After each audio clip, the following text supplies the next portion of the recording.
It began, as these things often do, with an act of supreme and unthinking arrogance. In a steel and glass tower that stabbed at the clouds above the city, Victoria Sterling surveyed her domain through a pane of triple-glazed, soundproofed glass. Below, the city was a silent, intricate circuit board, and she was the one who controlled the flow of current. Her world was one of leverage, of acquisitions and divestitures, of numbers on a screen that represented factories she would never visit and people she would never meet. Today's annoyance was a small one, a rounding error in the grand scheme of the quarter's earnings, the final absorption of a defunct engineering firm, a relic from a bygone era her conglomerate had swallowed whole for its patent portfolio. The problem was not the patents, they had already been assessed, categorized, and monetized. The problem was the physical detritus left behind. A warehouse in some forgotten industrial park, filled with what her subordinate, a nervous man named Peterson, had described as industrial scrap and several non-operational vintage vehicles. The carrying costs for the property were a tiny but persistent drain. The quote for hazardous material disposal and scrapping was an insult. It was 5 figures. It was an inefficiency, and Victoria Sterling did not tolerate inefficiency. She stared at the line item on her tablet, her lips a thin, bloodless line. It was an offense to her sense of order. She tapped a button on her desk intercom. "Marcus," she said, her voice crisp and devoid of warmth. "Get in here." Her assistant, Marcus Vance, entered the office with the quiet deference of a man who understood the precariousness of his position. He was young, sharp, and knew that his primary job was to absorb and deflect his employer's impatience. "You wanted to see me, Mrs. Sterling?" he asked, holding a stylus and a tablet, always ready to take a note. "This warehouse," she said, not looking at him but at the city below. "The one from the Red Line acquisition. Peterson says it will cost $50,000 to clear. That is unacceptable. I will not pay someone to take away junk. Find a local auction house, a scrap dealer, anyone. Liquidate the entire contents of the building as a single lot.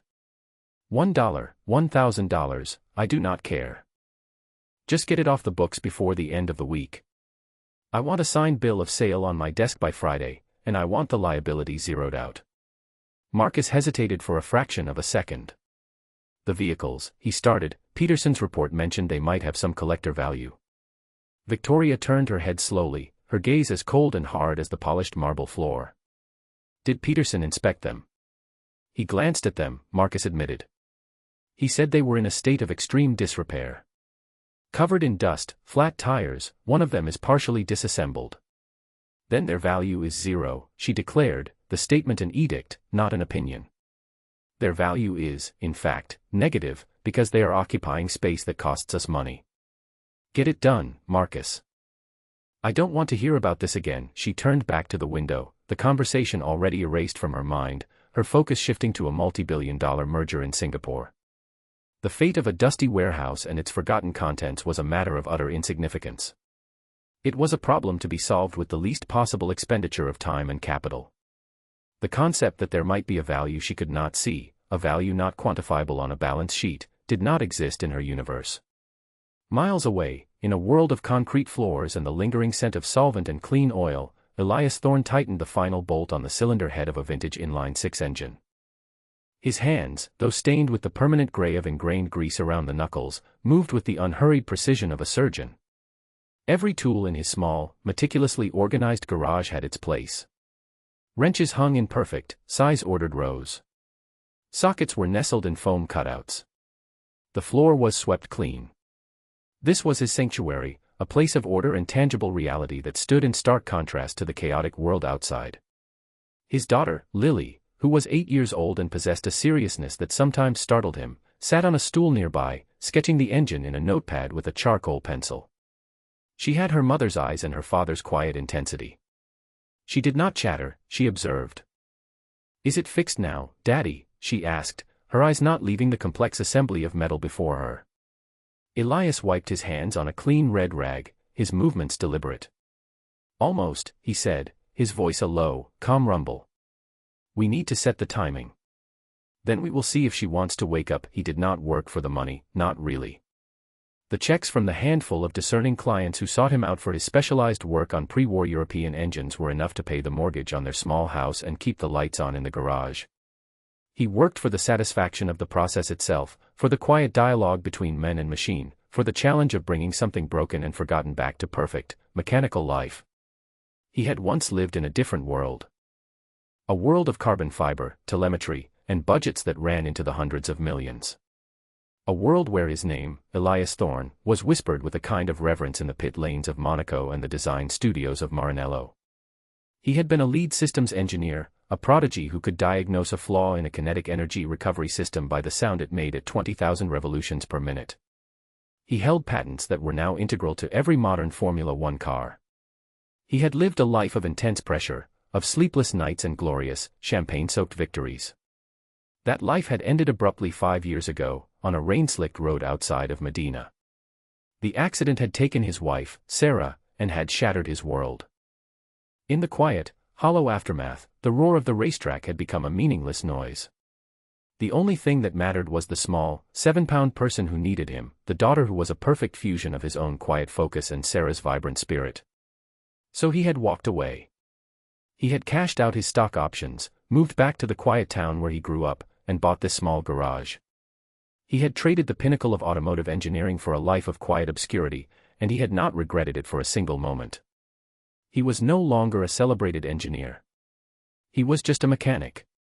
A single father. And he was content. His friend, David Chen, was one of the few who knew the full story. David was a corporate lawyer, a sharp, pragmatic man who had been Elias's college roommate.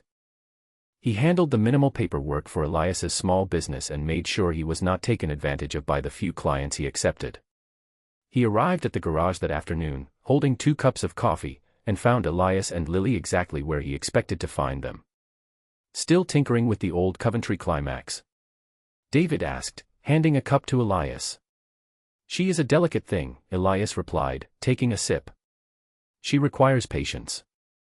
Patience is one thing you have in abundance, David said, leaning against a clean workbench. Which is why I am here. I saw something that might interest you. A corporate liquidation. Some conglomerate called Sterling Acquisitions is dumping the entire contents of an old R&D facility they bought out. The listing is a joke. Miscellaneous shop equipment and scrap vehicles, they are selling it all as a single lot, as is, where is. Bids close tomorrow. Elias was not usually interested in such things. He preferred to work on one project at a time. What kind of vehicles, he asked, his curiosity piqued only slightly. That is the thing, David said, pulling out his phone. The listing has one blurry photo. You cannot see much. Just a few shapes under dusty tarps. But the facility, it used to belong to Redline Engineering. You remember them. They did some consulting work for Ferrari and Maserati back in the 70s, some advanced chassis dynamics projects. Elias stopped wiping a valve cover and looked at David. A flicker of something, a memory of an old engineering journal, a footnote in a technical manual, crossed his mind.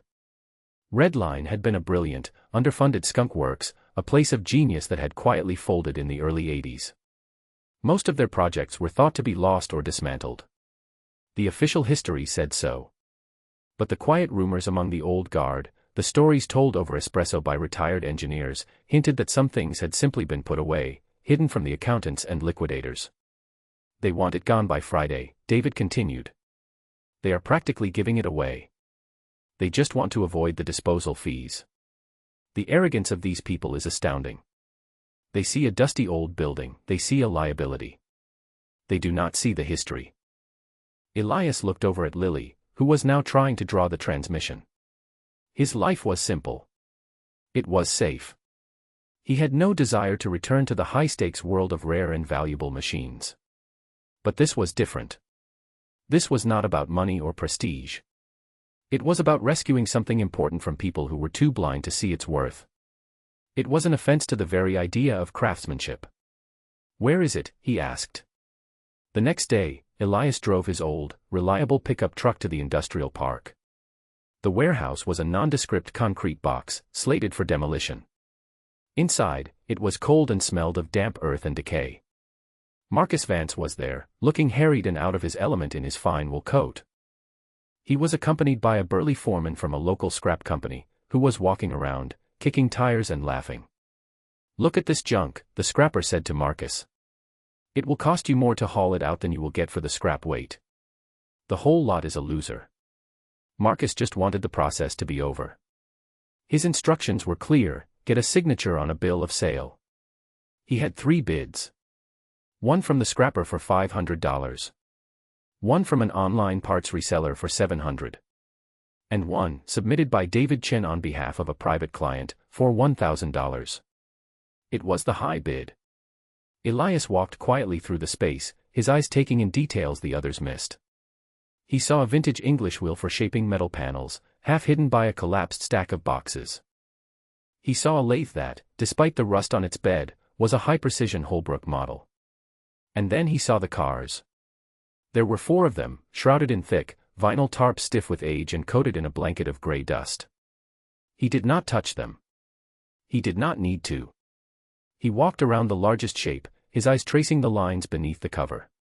He saw a particular curve over the rear haunch, a specific slope of the roofline that ended in a calm tail. It was a shape he had studied in old, grainy photographs and dog-eared blueprints. A shape that was not supposed to exist anymore. He approached Marcus. "I am the client for the $1,000 bid," he said quietly. Marcus looked at the men before him. He wore clean but worn work boots, canvas pants, and a simple flannel shirt. He looked like any other local mechanic. He did not look like someone who understood the value of anything. "Right," Marcus said, with a hint of condescension he could not quite suppress. "You understand the terms. You take everything. The equipment, the junk, the cars. You are responsible for clearing the building to a broom-swept condition within 48 hours. No warranties, expressed or implied." "I understand," Elias said, his expression unreadable. The scrapper snorted. "You are paying to haul away garbage, pal. Good luck to you." Marcus produced the paperwork on a clipboard. Elias read it carefully, his eyes scanning every line. He signed his name, Elias Thorne, at the bottom. The transaction was complete. He had just purchased the contents of the entire warehouse for $1,000. As he handed the clipboard back, Marcus felt a strange, fleeting sense of unease. There was a stillness about this man, a quiet confidence that did not match his appearance. It felt less like a sale and more like a surrender. But he dismissed the thought. He had his signed document. Victoria Sterling would be pleased. The liability was off the books. 2 days later, the warehouse was empty. Elias had hired a single flatbed truck and, with the help of David, had spent 10 hours methodically moving everything to his own garage and a small, secure storage unit he had rented nearby. The equipment was first. The lathe, the wheel, the drill presses. Then, carefully, the 4 shrouded vehicles were loaded and transported. He worked in silence, his movements efficient and purposeful. Once everything was safely inside his workshop, he sent David home and locked the heavy bay door. Lily was asleep in the small office he had built for her in the back. The garage was silent, save for the hum of the fluorescent lights. He stood before the largest of the 4 shapes. For a long moment, he just looked at it, his mind tracing the history he suspected lay beneath the grime. Then, with a slow, deliberate motion, he took hold of a corner of the tarp. He pulled. The vinyl, stiff and cracked, resisted for a moment and then slid away with a sound like tearing canvas, releasing a cloud of dust that danced in the beams of light. It settled on a body painted in a faded, peeling coat of Rosso Corsa. The shape was just as he had imagined, but seeing it in the flesh sent a jolt through him, a feeling he had not experienced in years. It was the unmistakable form of a Ferrari 250 GT. But it was more than that. The details were wrong in all the right ways. The elongated nose, the plexiglass covers over the headlights, the crudely riveted vents behind the front wheels. It was not a production car. He walked to the front, knelt down, and wiped the dust from a small, tarnished plate on the chassis. The stamped numbers were faint, but he could read them clearly, 2429 GT. His breath caught in his chest. It was not just a prototype. It was the prototype.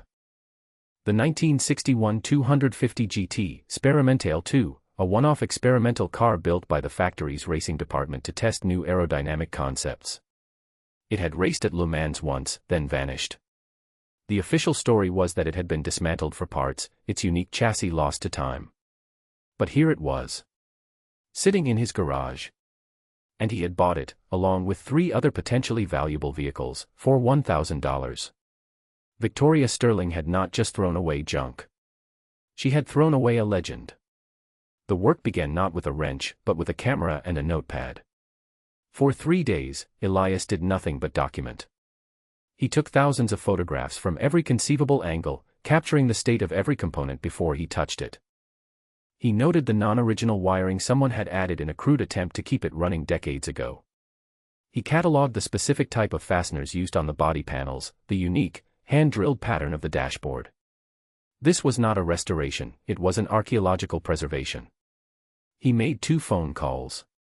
The first was to Marco, a master fabricator in his late 60s who had spent 40 years shaping aluminum panels for Zagato before being unceremoniously retired. The second was to Javier, an engine builder who knew the intricacies of the Colombo V12 better than the men who had first designed it. They were old colleagues, men from his former life, men who, like him, valued craftsmanship above all else. He did not offer them a salary. He offered them a chance to work on something that mattered. "I have found something," he told each of them. "You need to see it." They arrived the next day. Marco, a small man with hands like gnarled oak, walked around the car in silence, his eyes missing nothing. He ran a gentle finger along a weld on the door frame. "Scaglietti," he whispered, more to himself than to Elias. "But this was done in the Reparto course. In a hurry. Look at the heat signature." They were trying an idea. Javier popped the hood latches, which groaned in protest, and lifted the long, graceful hood. He stared down at the 12-cylinder engine, with its 6 twin-choke Weber carburetors covered in a thick layer of oily grime. He did not see the dirt. He saw the potential. "Madre de Dios," he breathed. "It is all here." They agreed to work with him. They would work for a share of the final outcome, whatever it might be. The real payment was the work itself. They formed a silent, disciplined team. The garage became a temple of methodical progress. The first step was the disassembly. Every part was removed with surgical care. Every nut, bolt, and washer was placed in a labeled bag. The body was carefully lifted from the chassis. The engine and transmission were lowered onto a stand.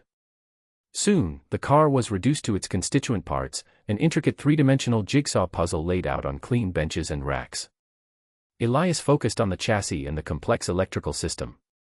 He stripped the frame down to bare metal, checking every weld for fatigue. He found a small crack near the front suspension mount, a battle scar from Le Mans, which he meticulously repaired using the same gas welding technique the factory would have used in 1961.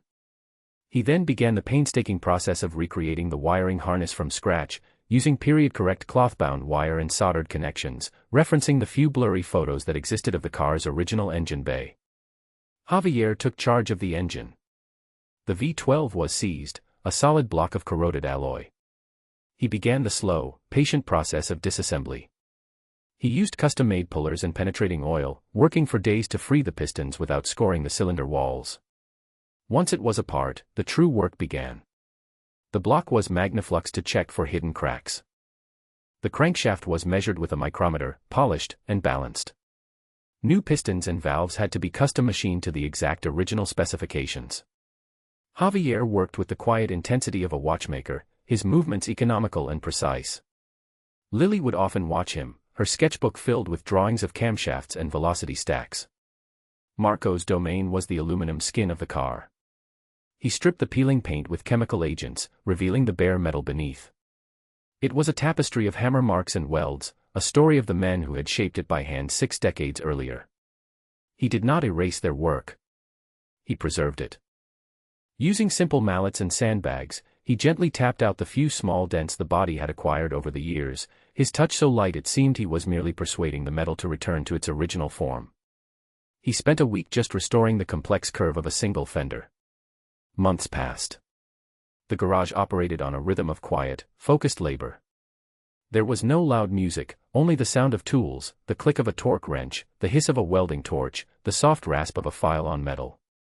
Elias, Marco, and Javier spoke little, communicating mostly through gestures and a shared understanding of the task at hand.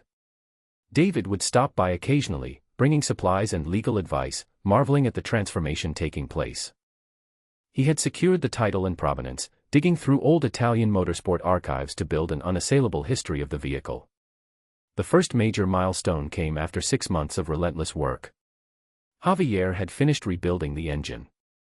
Assembled on a stand, it was no longer a corroded lump of metal but a mechanical sculpture. The alloy castings were cleaned to a soft luster, the black wrinkle finish paint on the valve covers was perfect, the 6 carburetors were rebuilt and synchronized. They mounted it on a test bench. With Elias checking the ignition and Javier manning the fuel lines, they prepared to start it for the first time in nearly 50 years. Javier hit the starter. The engine turned over, coughed once, and then erupted into life with a deafening, glorious roar. It was not the sound of an engine, it was the sound of history, a raw, unsilenced V12 chorus that filled the garage and rattled the windows. The 3 men did not cheer.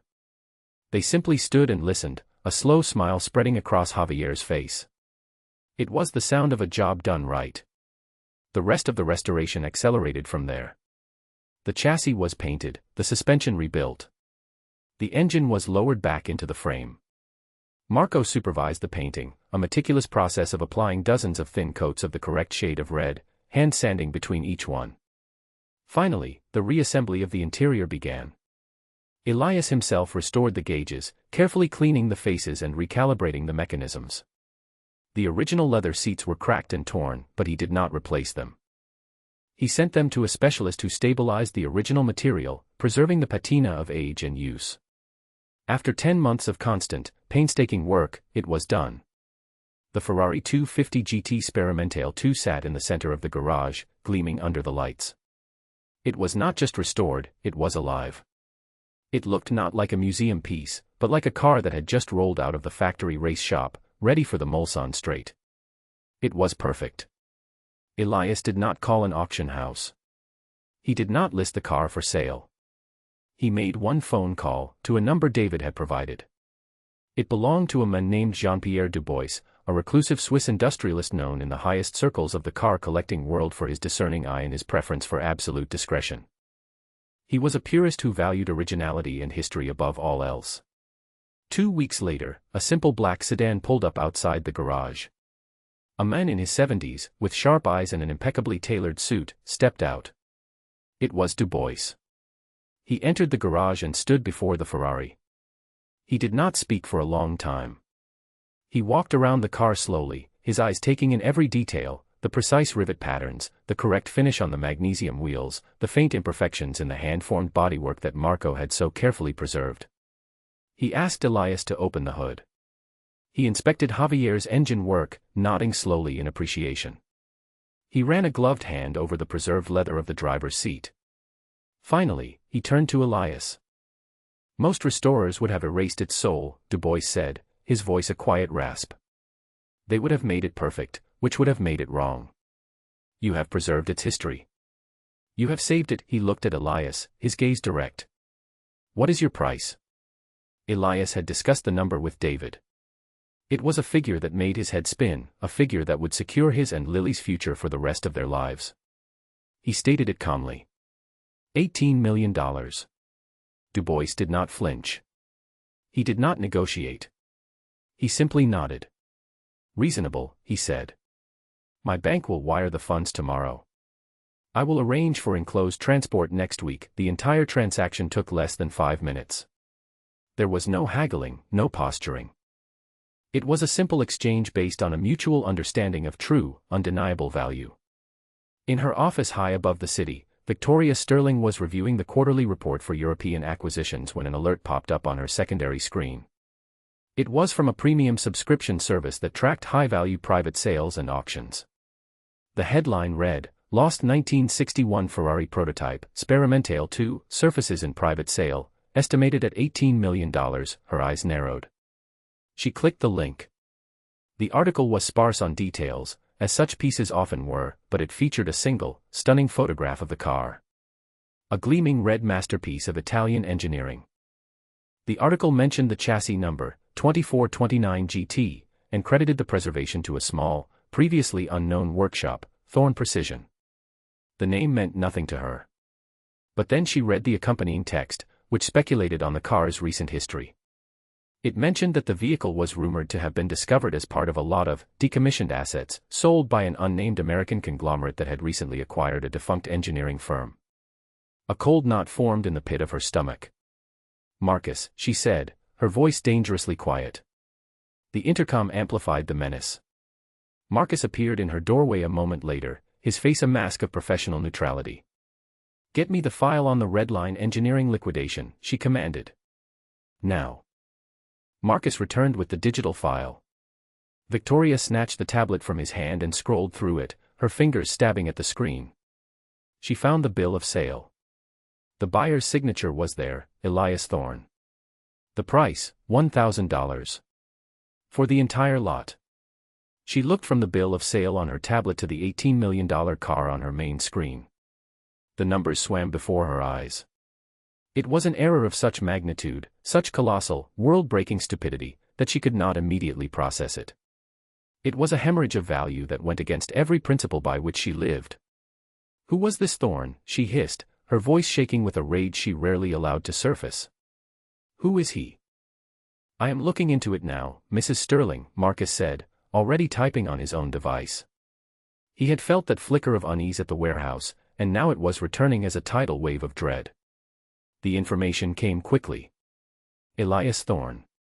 Former lead systems engineer for two of the world's top Formula One teams.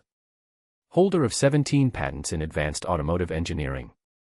A recognized genius who had dropped off the map 5 years ago. He was not just some local mechanic. He was one of the best automotive minds of his generation, living in self-imposed exile. Victoria stared at the information, her face pale. She had not been cheated. She had not been swindled. She had been outthought, outmaneuvered by someone who operated in a world she did not understand. He had not seen a liability, he had seen a masterpiece. He had seen a value that could not be captured in a spreadsheet, and she had handed it to him for the price of a decent dinner. "Find Peterson," she snarled. "The one who did the initial assessment. I want him in my office in 5 minutes." Peterson, the subordinate who had dismissed the warehouse contents as junk, was summarily and brutally fired. He was a convenient scapegoat for an error that was, in truth, entirely Victoria's. But firing him did not fix the problem. The $18 million were gone. And worse, the story was starting to leak into the more specialized financial news outlets. The narrative was humiliating. Sterling Acquisitions, a titan of industry, had accidentally thrown away a fortune because its leadership was too arrogant to look past the dust. Victoria could not let it stand. She needed to regain control. She looked at the file again. There were 3 other vehicles in that lot. They were probably worthless, but she could not take that chance. She had to face this man, this Elias Thorn. She had to see if there was anything left to salvage. Perhaps she could bring him into the fold, create a new luxury restoration division under her control, and spin the entire disaster as a clever talent acquisition strategy. The idea was flimsy, but it was all she had. She drove herself. She did not take a chauffeur. She needed the focus. Her German luxury sedan felt alien and out of place as she pulled up to the small, unassuming garage. The building was old brick, but the windows were clean and the paint on the door was fresh. A simple, newly painted wooden sign hung above the entrance. It read, in clean, unadorned letters, Thorn Precision. She stepped out of her car, her expensive heels clicking on the cracked pavement. She felt a profound sense of dislocation. This was his turf. The air smelled of clean metal and warm oil. She pushed open the door and entered. Elias was standing by a workbench, meticulously cleaning a carburetor part with a small brush. He looked up at her, his expression calm, unsurprised. He was not intimidated. He simply waited. "Mr. Thorn," Victoria began, her voice tight with forced composure. "I am Victoria Sterling." "I know who you are," he replied, his voice even. He did not stop his work.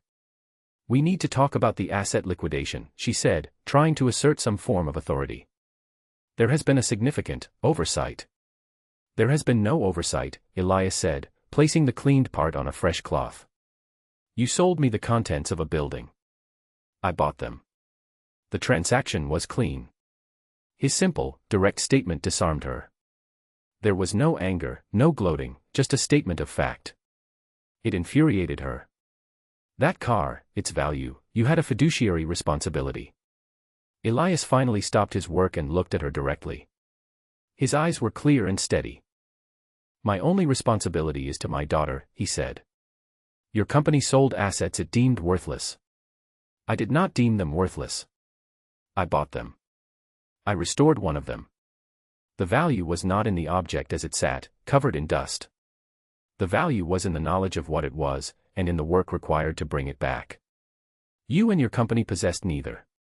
His words were not an attack, but a diagnosis. They were calm, precise, and utterly devastating. She felt her corporate power, her wealth, her entire identity, shrivel to nothing in this small, quiet space. Here, the only thing that mattered was skill, knowledge, and the tangible results of one's own two hands. She had none of that. She fell back on her last resort. I want to propose a partnership, she said, the words tasting like ash in her mouth. Thorne Precision and Sterling Acquisitions. We could create a world-class restoration brand. I provide the capital, the marketing, the global reach. You provide the expertise. Elias considered her offer for a moment. He looked around his garage, at the orderly tools, at the half-finished engine for an old Alfa Romeo on a stand nearby. He thought of Lily, asleep in the back office. He had everything he needed right here. He did not need her world. No, he said. It was a simple, definitive word. He picked up the next carburetor part and began to clean it. I do not need a partner, he continued, not looking at her. The other 3 cars from the lot are also significant. A rare Lancia prototype and 2 early Abarth race cars.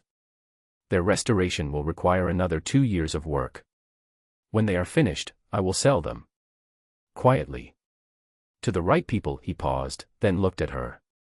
If Sterling Acquisitions wishes to engage my services to assess any future acquisitions of a technical nature, you may do so at my standard consulting rate.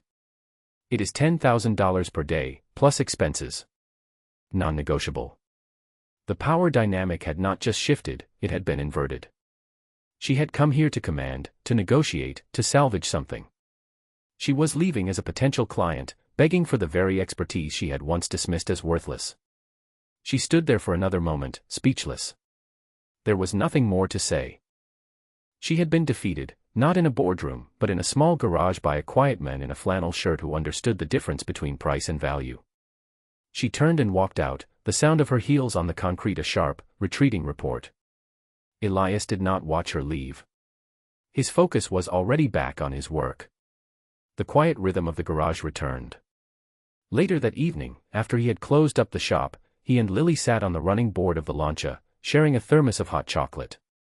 The incredible sum of money sat in a trust account, a silent testament to what had happened, but it had not changed the important things. Is that car broken too, Daddy? Lily asked, pointing her cup at the Lancia's chassis. Elias looked at the beautiful, skeletal frame of the car, a complex puzzle waiting to be solved. He took a slow sip of his hot chocolate, the warmth spreading through his chest. Yes, he said, a small, content smile touching his lips. But we can fix it. He had his work. He had his daughter. He had his quiet, orderly world, built not on the shifting sands of finance and status, but on the solid bedrock of skill, patience, and integrity. He was a wealthy man now, but his true treasure was not the money in the bank.